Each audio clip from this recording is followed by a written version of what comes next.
noite ou boa tarde, gente. Olha só como eu tô lindo de cabelo solto. Esse é o João Miguel. Só aqui, ó. Pedro ou é o Miguel. Esse é o Pedro, que ele é mais cabeçudo. Esse é o Miguel, que ele é mais com cabeça fraca.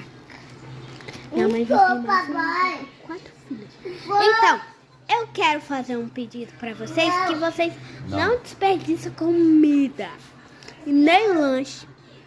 Tchau. Gente, você não sabe que eu tô boa. Então, você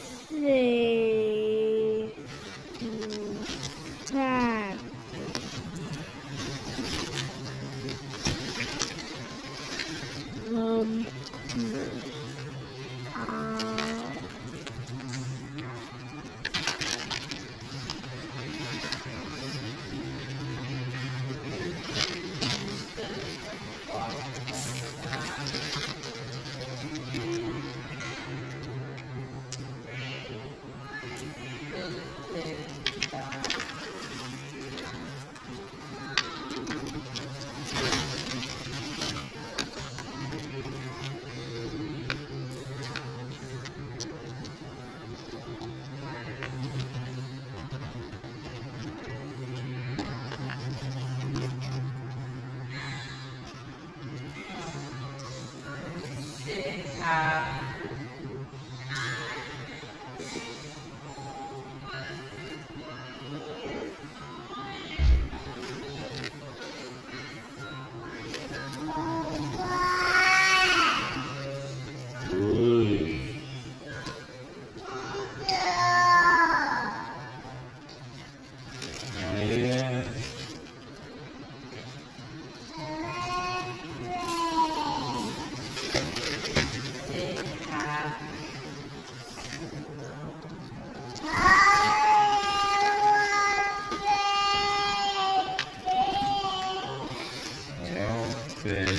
É.